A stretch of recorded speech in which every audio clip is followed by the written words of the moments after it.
Welcome to Mojo the Movies. I'm Eric, and joining me today is Andrew, editor here at WatchMojo. How you doing? Pretty good. So you are a big Star Wars fan. Yep. We just came back from seeing Solo, a Star Wars story. I'm gonna be a pilot. Best in the galaxy. Hey, kid. I'm putting together a crew.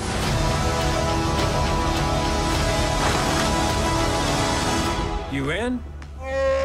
I don't know about you, but I approached this with a little bit of trepidation. I wasn't sure. I think everybody did, though. I think everybody is kind of like, why does this movie exist, and how am I going to feel about it when I go see it? Because when Disney took over Star Wars and said, we're just going to make Star Wars movies forever, I was like, oh no, we're going to get to a point where I'm like, oh, another freaking Star Wars movie. I'm so tired of these. Did we get there?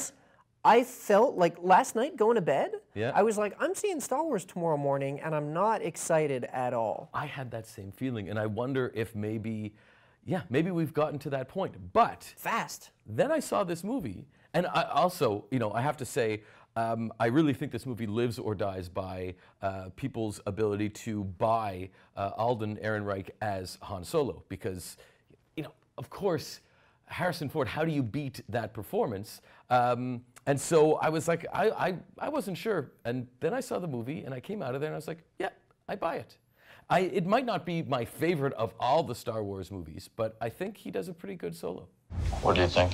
Well, what do you know? It took me the entire movie to just accept that I'm watching Han Solo. I mean, 'cause it's not even the first time Star Wars has changed casting. I mean, the original movie cast a different actor for Wedge Antilles between scenes.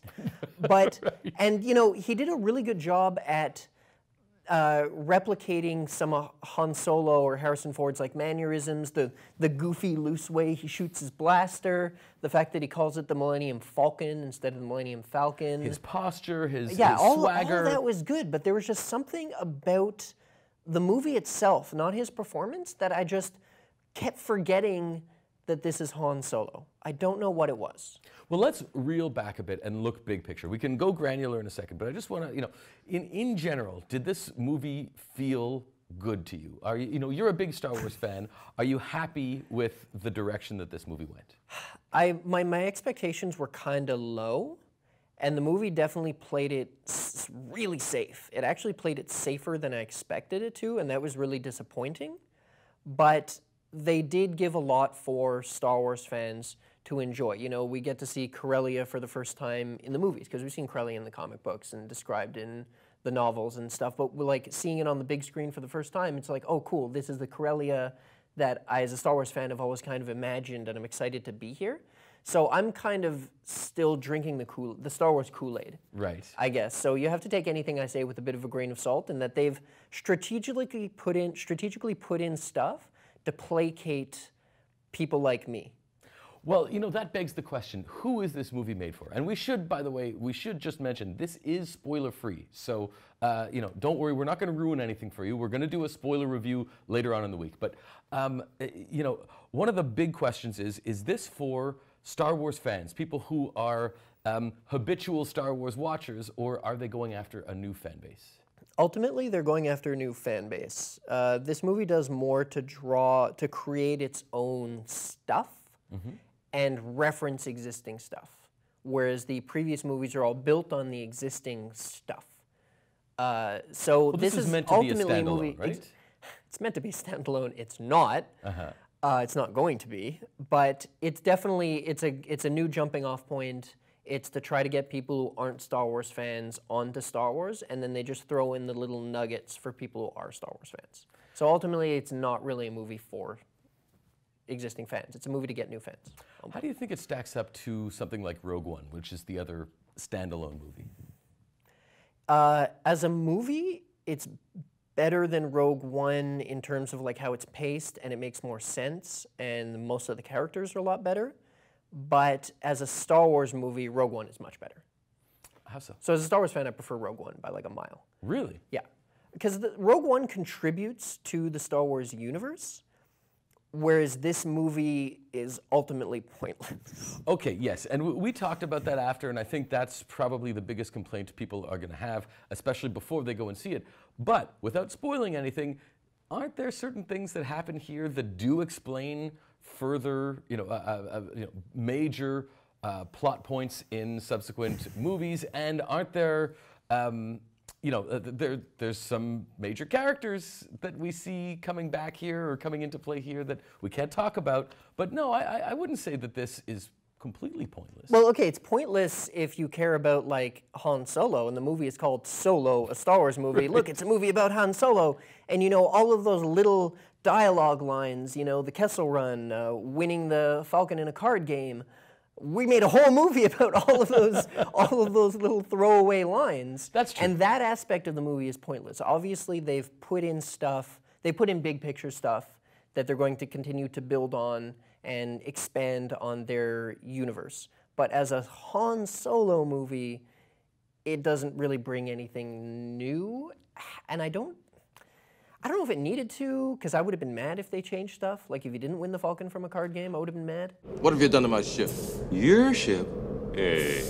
Remember, you lost her to me fair and square. Well, let's talk about the card game. And specifically Lando. I think everyone's talking about, this is Donald Glover's moment. So how do you think he did as Lando Calrissian? Really good, but not enough. Mm-hmm. Like they didn't go anywhere with Lando. He was a little bit goofy, eh? He was, whereas... Well, they're all goofy. That's it's true, a modern action movie. It's a modern Disney action movie. They're all goofy and have their quips. Right. But no, he was, he's a dick for the entire movie, and that's pretty much all he does, and he's really, really good at being a dick. Everything you've heard about me is true. And I want to see more of him, but in this movie, they didn't do enough with him. So I was disappointed, not by Donald Glover, but by Lando's presence in this movie. How about Chewbacca? I felt that Chewbacca really, this is almost Chewbacca's movie, if you think about it. Yeah. They purposely were like, you know what, Chewbacca always gets the short end of the stick. Even in the new movies, especially The Last Jedi, Chewbacca doesn't really do anything. And so they finally gave Chewbacca like his moment in the spotlight. So if you're a Chewbacca fan, this is your movie. Right, this is absolutely your movie if you're a fan of Chewie or droids. Or droids. And that's the thing, is that I think ultimately this movie, or any Star Wars movie for that matter, really has to give you, as a Star Wars fan, it has to give you a sense of comfort. Like when we're in the Millennium Falcon, I felt comfortable. I'm like, oh, this is familiar. I know this setting. There are always, every Star Wars movie has to have droids with a lot of sass. And there are droids with sass here. And there are space monsters. And so, I do find that they really took all the essential things that make a Star Wars movie Star Wars, and they peppered it throughout the movie. But it's interesting what you said about the Millennium Falcon being safe, and that does I'm always torn between those little moments where I'm like, oh cool, we're back on the Falcon, and and it looks a bit different, but it's the same, and oh look, it's the little hidey space where they hid in the, but at some point it just gets to be too much, to the point where, like I said, the movie is just too safe. Like it's a good movie, it's an action movie, the action is really, really good and fast-paced and great to watch, but it's just so safe, and you can feel like the elements of the movie, of being a Star Wars movie, all just coming together. We gotta have this, we gotta have this, we gotta have this, and that was really disappointing for me. I also found the story a bit convoluted. Like, to be honest, at one point, just how all these different characters... Heard about a job. Big shot gangster putting together a crew. I'm a driver, and I'm a flyer. I waited a long time for a shot like this. Because essentially, the idea is that don't trust anyone, right? Without giving away any spoilers. It's a heist movie, everybody's a dick. Right. Everybody's mean, everybody's But the way greedy. that they arrived at that, I found the story itself a little bit convoluted. So, not to say that it wasn't safe, but just to say that, in fact, it didn't take chances. It didn't take me out of the comfort zone, and so I almost got a little bit kind of, I don't want to say drowsy, but it didn't keep my attention as much as had they taken more chances. So glad we took this job!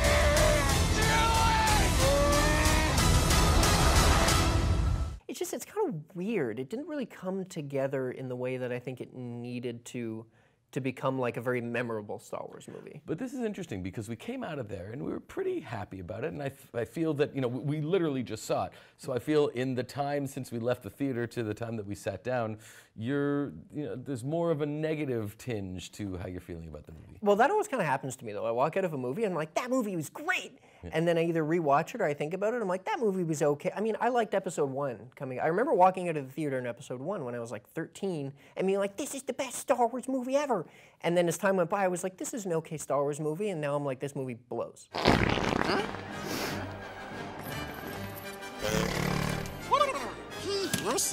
So I don't know. I don't think the same is going to happen with Solo. I think I did enjoy it and I do recommend it.